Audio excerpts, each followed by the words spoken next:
నమస్కారం, డిఆర్టీవీ న్యూస్కి స్వాగతం. హెడ్లైన్స్ చూద్దాం.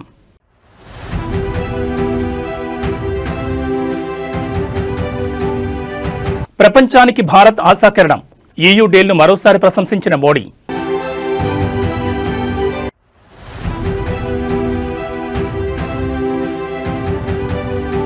బీఆర్ఎస్ యాక్షన్కు నా రియాక్షన్ ఉంటుంది. ఎమ్మెల్యే దానం సెన్సేషనల్ కామెంట్స్.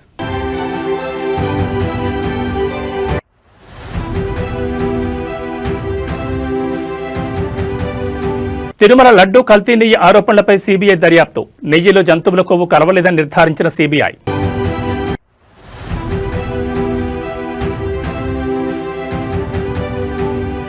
మాజీ ఎమ్మెల్యే చెవిరెడ్డి భాస్కర్ రెడ్డికి ఊరట. మద్యం కేసులో బెయిల్ మంజూరు చేసిన ఏపీ హైకోర్టు.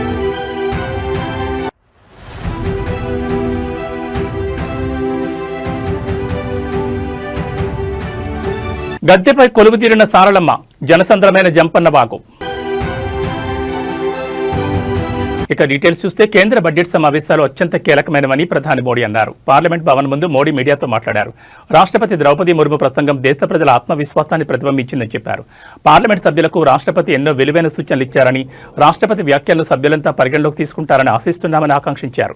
భారత్ EU స్వేచ్ఛ వాణిజ్య ఒప్పందం దేశ యువతకు ఎన్నో అవకాశాలు కల్పించనుందని, అంతేకాకుండా ఉత్పత్తి రంగానికి మరింత ఊపనివ్వనుందని మోడీ పేర్కొన్నారు. ఆర్థిక మంత్రిగా నిర్మలా సీతారామన్ మరోసారి బడ్జెట్ను ప్రవేశపెట్టబోతున్నారని, ఇది భారత పార్లమెంట్ చరిత్రలో అరుదైన గౌరవమని, ప్రపంచానికి భారత్ ఆశాకిరణంగా మారనుందని తెలిపారు. దేశ అభివృద్ధి కోసం కీలక సంస్కరణలతో ముందుకు పోతున్నాం. నిన్న రాష్ట్రపతి ప్రసంగంలో ప్రతి భారతీయుడు ఆత్మవిశ్వాసాన్ని ప్రతిబింబించిందన్నారు. 140 కోట్ల ప్రజల ఆత్మవిశ్వాసాన్ని ప్రతిబింబించిందన్నారు. 2047 వికసిత్ భారత్ లక్ష్యం కోసం కార్యాచరణ ప్రారంభమైందన్నారు. దేశ చరిత్రలో ఒక మహిళ నిర్మలా సీతారామన్ ఆర్థిక మంత్రిగా 9వ బడ్జెట్ ప్రవేశపెడుతున్నారు. नमस्कार साथियों,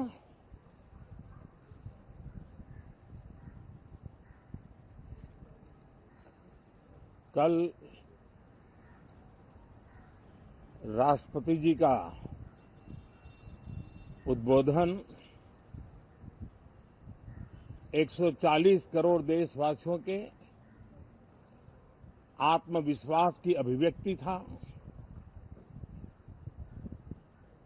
140 करोड़ देशवासियों के पुरुषार्थ का लेखा जोखा था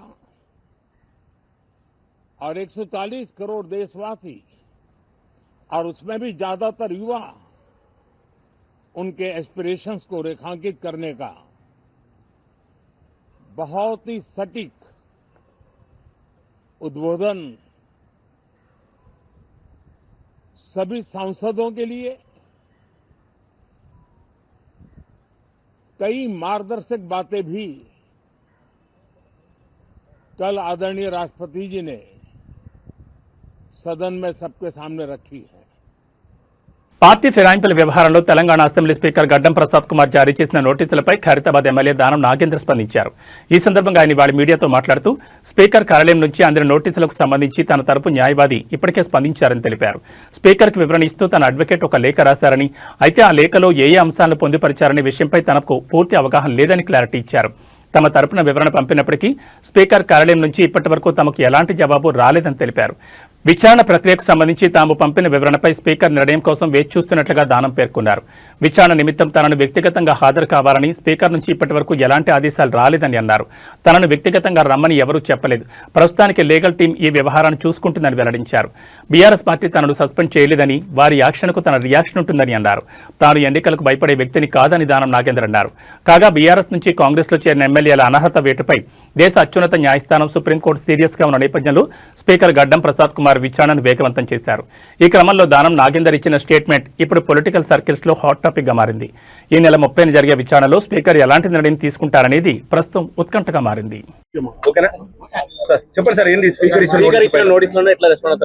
స్పీకర్ గారు ఇచ్చిన దానికి మా అడ్వకేట్ ద్వారా మనం రిప్లై పంపించడం జరిగింది.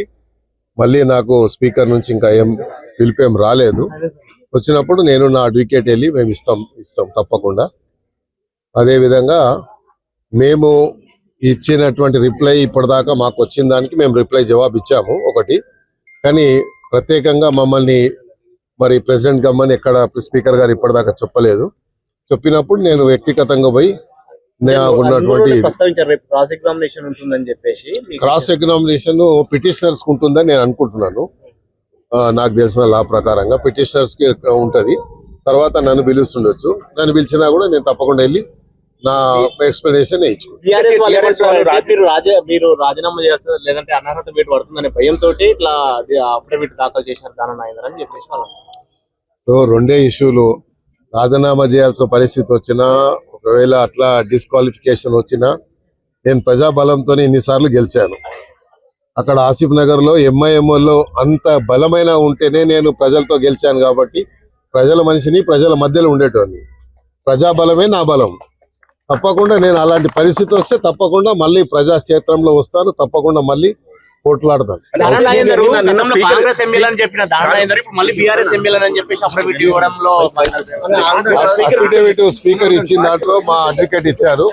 మా అడ్వకేట్ గారు ఢిల్లీలో ఉండే ఈ రోజు మాట్లాడి, మా అడ్వకేట్ తో మాట్లాడిన తర్వాత నేను చూస్తాను. నేను చెప్పాను కదా మా కలియుగ ప్రత్యక్ష దైవం తిరుమల తిరుపతి శ్రీ వెంకటేశ్వర స్వామి లడ్డూ తయారీలో కల్తీ నెయ్యి వినియోగం ఆరోపణలు తీవ్ర దుమారాన్ని రేపాయి. అయితే ఈ కేసులో సంచలన విషయాలు సిబిఐ దర్యాప్తులో బయటకొచ్చాయి. తిరుమల శ్రీవారి లడ్డూ తయారీలో ఉపయోగించిన నెయ్యిలో కల్తీ జరిగిందన్న ఆరోపణలపై సిబిఐ నిర్వహించిన దర్యాప్తులో సంచలన విషయాలు వెలుగులోకొచ్చాయి. టీటీడీకి సరఫరా చేసిన నెయ్యిలో జంతువుల కొవ్వు కలవలేదని సిబిఐ స్పష్టంగా నిర్ధారించింది. లడ్డూ నెయ్యి నాణ్యతపై వచ్చిన ఆరోపణల నేపథ్యంలో సిబిఐ మరింత లోతైన విచారణ చేపట్టింది. ఈ క్రమంలో గుజరాత్లో నేషనల్ డైరీ డెవలప్మెంట్ బోర్డు ద్వారా నెయ్యి నమూనాలను మరోసారి పరీక్షించింది. ఈ పరీక్షలో నెయ్యిలో ఎలాంటి జంతు కొవ్వు ఆనవాళ్లు లేవని ఎన్డీడీబీ రిపోర్ట్ ఇచ్చింది. సిబిఐ 2025 జనవరి 8న ఎన్డీడీబీకి లేఖ రాసి గతంలో సేకరించిన నెయ్యి శాంపిల్స్ ను పరీక్షించాలని కోరింది. అందుకు అనుగుణంగా పరీక్షలు నిర్వహించిన ఎన్డీడీబీ 2025 మార్చి 27న తన నివేదికను సిబిఐకి అందజేసింది. ఆ నివేదికలో నెయ్యి పూర్తిగా స్వచ్ఛమైందేనని, జంతు కొవ్వు కలిసినట్లు ఎలాంటి ఆధారాలు లేవని స్పష్టం చేసింది. ఈ నివేదికతో తిరుమల లడ్డు నెయ్యిపై వచ్చిన కల్తీ ఆరోపణలకు సిబిఐ స్పష్టమైన ముగింపు పలికింది. భక్తుల్లో నెలకొన్న సందేహాలకు కూడా ఈ దర్యాప్తు నివేదికతో స్పష్టత వచ్చినట్లు అధికారులు చెబుతున్నారు.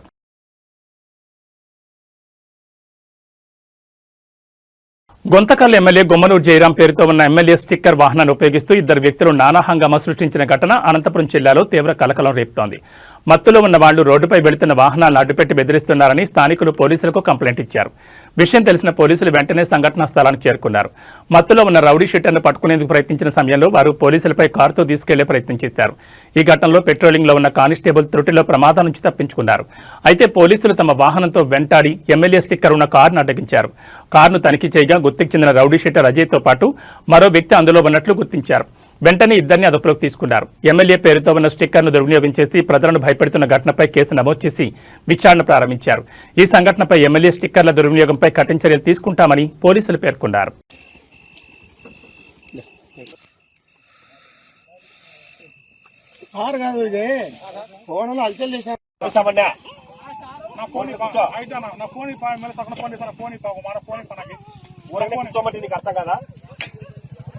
బాబు ఏమి పంపిస్తామంటే ఏమి బాబు ఫోన్ గీడు పక్కన పెట్టు, పంపిస్తారా పంపిస్తామంటే గినాలను మాటలు కాదు. నేను చెప్పేది సార్ వస్తాడు, సార్ రాని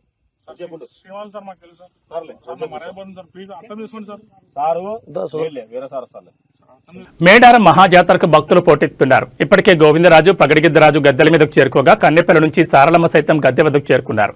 ఇక నేడు గిరిజన పూజారుల పూజలతో చిలుకలగుట్ట నుండి సమ్మక్క గద్దెపైకి వస్తారు.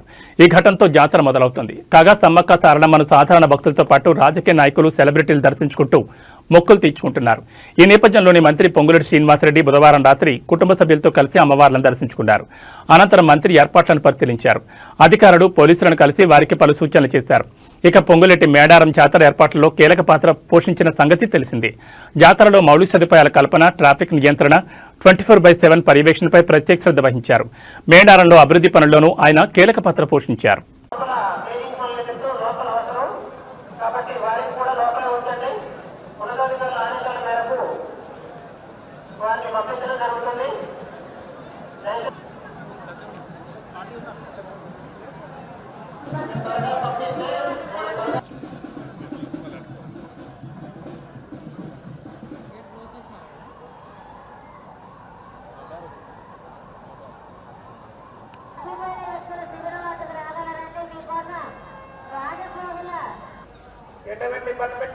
నేను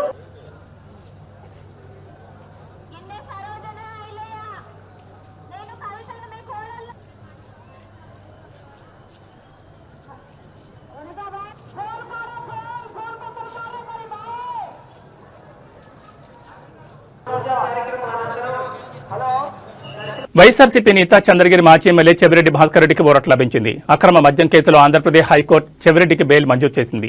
భాస్కర్ రెడ్డితో పాటు సజ్జల శ్రీధర్ రెడ్డి, వెంకటేష్ నాయుడులకు సైతం బెయిల్ ఇచ్చింది. వేల కోట్ల రూపాయల మద్యం కుంభకోణం జరిగిందని, ఇందులో చెవిరెడ్డి భాస్కర్ రెడ్డి పాత్ర కూడా ఉందంటూ జూన్ 17వ తేదీన సిట్ బెంగళూరులో అరెస్ట్ చేసిన సంగతి తెలిసిందే. అయితే అలాంటి కుంభకోణానికి ఆస్కారమే లేదని, ఇదంతా కూటమి ప్రభుత్వ కుట్రేనని వైఎస్ఆర్సీపీ మొదటి నుంచి చెబుతూ వస్తోంది. ఈ క్రమంలో అనారోగ్యంతో బాధపడుతున్నప్పటికీ కూడా చెవిరెడ్డి సుబ్బారెడ్డిని ఇబ్బంది పెట్టింది కూటమి ప్రభుత్వం. చివరికి 226 రోజుల తర్వాత ఆయనకు బెయిల్ ద్వారా ఉపశమనం లభించింది.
పల్నాడు జిల్లా పిడుగురాళ్ల పట్టణంలో ఇవాళ ఉదయం రాజకీయ ప్రకంపనలు మొదలయ్యాయి. తిరుమల తిరుపతి దేవస్థానం లడ్డూ ప్రసాదం తయారీలో కల్తీని వాడారనే ఆరోపణల నేపథ్యంలో పట్టణంలోని ప్రధాన కూడళ్లలో గుర్తు తెలియని వ్యక్తులు ఏర్పాటు చేసిన ఫ్లెక్సీలు కలకలం రేపాయి. ఈ ఫ్లెక్సీలపై మహాపాపం నిజం అని శీర్షికతో ఉన్న వ్యాఖ్యలు ఇప్పుడు అందరి దృష్టిని ఆకర్షిస్తున్నాయి. గత ప్రభుత్వ హయాంలో శ్రీవారి ప్రసాదం విషయంలో అపచారం జరిగిందని, భక్తుల మనోభావాలు దెబ్బతిన్నాయని అర్థం వచ్చేలా ఈ పోస్టర్లు రూపొందించారు. తెల్లవారుజాము నుంచే పట్టణంలోని సెంటర్లు, ప్రధాన రహదారుల పక్కన ఈ ఫ్లెక్సీలు కనిపించడంతో స్థానికులు మరియు భక్తులు ఆసక్తిగా గమనిస్తున్నారు. ఈ వ్యవహారంపై అటు కూటమి ప్రభుత్వం, ఇటు ప్రతిపక్షం మధ్య మాటల యుద్ధం నడుస్తున్న తరుణంలో నేరుగా ప్రజల్లోకి ఈ అంశాన్ని తీసుకెళ్లేలా ఈ ఫ్లెక్సీలు వెలిశాయి. అయితే ఈ ఫ్లెక్సీలను ఎవరు ఏర్పాటు చేశారనే దానిపై ఎక్కడా క్లారిటీ లేదు. ఫ్లెక్సీలపై ఎటువంటి పేర్లు లేదా సంస్థల గుర్తులు లేకపోవడం గమనార్హం. ఈ పోస్టర్ల ఏర్పాటుతో పిడుగురాళ్లలో ఒక్కసారిగా రాజకీయ వాతావరణం వేడెక్కింది. దీనిపై పోలీసులు లేదా మున్సిపల్ అధికారులు స్పందించి వీటిని తొలగిస్తారా, లేక ఈ వివాదం మరింత ముందుకు సాగుతుందా అనేది చూడాలి.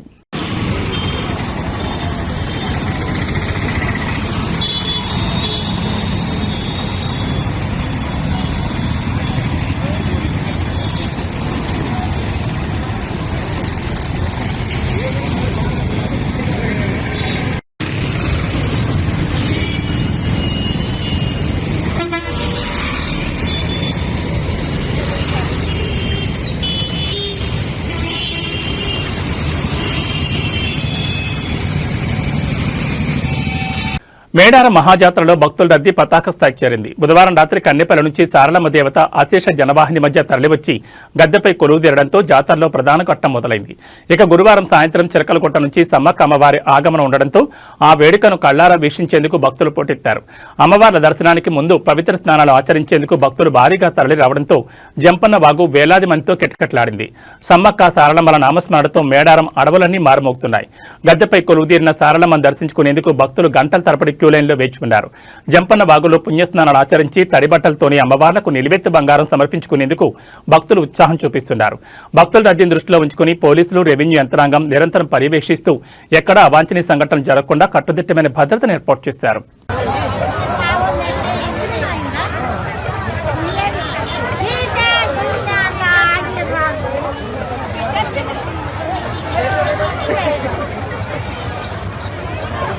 సివిల్ ఏవియేషన్ రంగంలో ఆసియాలోనే అతిపెద్ద ఈవెంట్గా గుర్తింపు పొందిన వింగ్స్ ఇండియా 2026 హైదరాబాద్ బేగంపేట విమానాశ్రయంలో ఘనంగా ప్రారంభమైంది.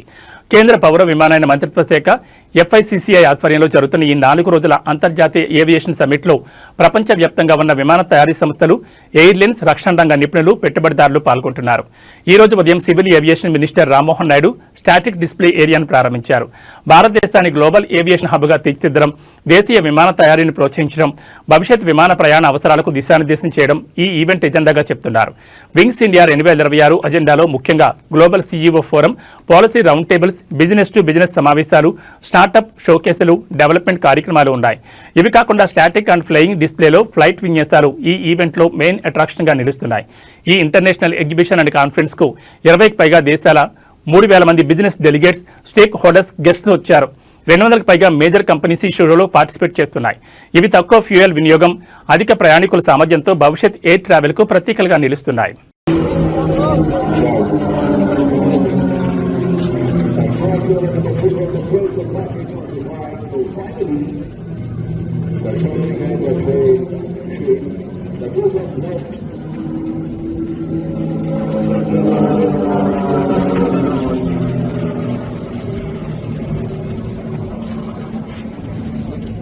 So please pull the tools so much you can release the right on the same time our previous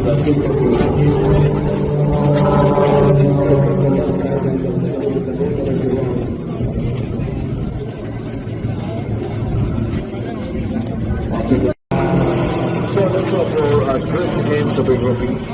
So first from this tool, it was employment and air traffic controller for 7 years. So 1979 he started some financial planning and the charitable wisdom mentor and the hawk. So who is the global stars? So the global stars are premier formation aerobatic display. Medaram జాతరలో నేడు సమ్మక్క తల్లి ఆగమనంతో భక్తజనం పోటెత్తింది. ఈ నేపథ్యంలో మంత్రులు పొంగులేటి శ్రీనివాసరెడ్డి, అడ్లూరు లక్ష్మణ్ కుమార్ స్వయంగా బైకులపై తిరిగి ఏర్పాట్లను పర్యవేక్షించారు. సాయంత్రం చిలకలగొట్ట నుంచి సమ్మక్కను తీసుకొచ్చేందుకు ప్రధాన పూజారి కుక్కరి కృష్ణయ్య బృందం సిద్ధమైంది. ఇప్పటికే రోప్ పార్టీ ట్రయల్ రన్ పూర్తి కాగా జంపన్న వాగు వద్ద భక్తుల స్నానాలకు పటిష్ట చర్యలు చేపట్టారు.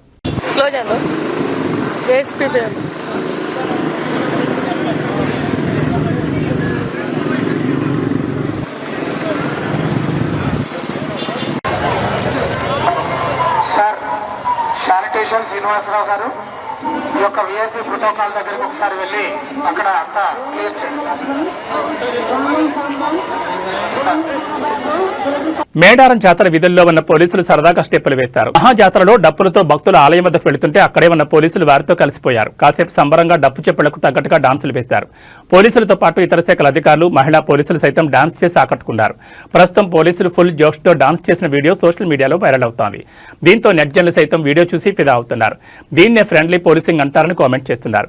ఇక కోట్ల మంది విచ్చేసే గిరిజన జాతరలో పోలీసులు ఎంతో కష్టపడి సెక్యూరిటీ కల్పిస్తున్న సంగతి తెలిసిందే. క్యూ లైన్లో తొక్కిసలాట జరగకుండా చూసుకోవడంతో పాటు జాతరలో ఎలాంటి అవాంఛనీయ ఘటనలు చోటు చేసుకోకుండా జాగ్రత్తలు తీసుకుంటున్నారు. బిజీ డ్యూటీలో అప్పుడప్పుడు ఇలా స్టెప్పులు వేయడం వల్ల కష్టాన్ని సైతం మర్చిపోయి మరింత ఉత్సాహంతో విధులు నిర్వహించే అవకాశం ఉంది.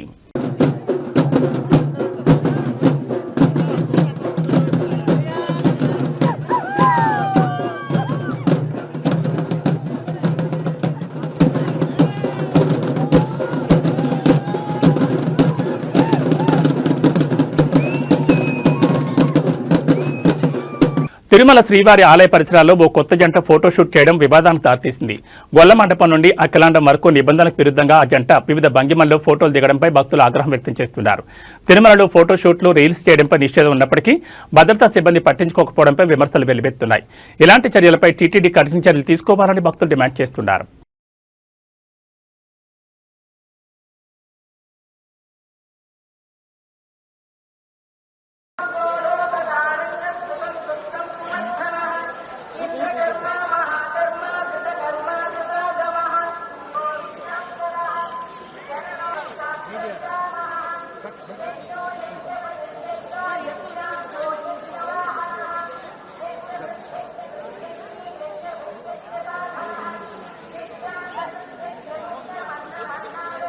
గోల్డ్ లవర్స్ కు ఊహించని షాక్ తగులుతోంది. అంతర్జాతీయ మార్కెట్ ప్రభావంతో దేశీయంగా బంగారం ధరలు మునిపెన్నడూ లేని విధంగా భారీగా పెరిగి ఆల్ టైమ్ రికార్డుకు చేరాయి. తాజాగా హైదరాబాద్ బులియన్ మార్కెట్లో ఇవాళ బంగారం ధర భారీగా పెరిగింది. 24 క్యారెట్ల 10 గ్రాముల పసిడి ధర 11,770 పెరిగి 1,78,850కు చేరింది. 22 క్యారెట్ల 10 గ్రాముల గోల్డ్ రేటు 10,800 ఎగబాకి 1,63,950 పలుకుతోంది. మరోవైపు కేజీ వెండి ధర 4,25,000 వద్ద కొనసాగుతోంది. గ్లోబల్ మార్కెట్లో స్పాట్ గోల్డ్ ధర ఔన్సుకు $5,500 మార్కును దాటింది. డాలర్తో పోలిస్తే రూపాయి విలువ పడిపోవడం, ప్రపంచవ్యాప్తంగా నెలకొన్న రాజకీయ అనిశ్చితి వల్ల ఇన్వెస్టర్లు సురక్షితమైన పెట్టుబడిగా భావించే బంగారం వైపు మొగ్గు చూపడంతో బంగారం ధరలు విపరీతంగా పెరిగాయి.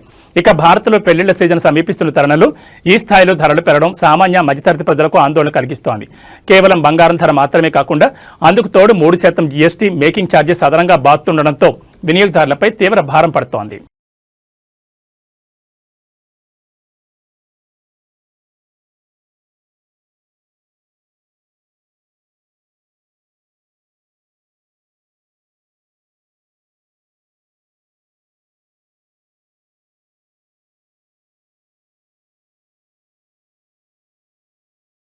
ఈ బులెటిన్ విశేషాలు. నమస్కారం.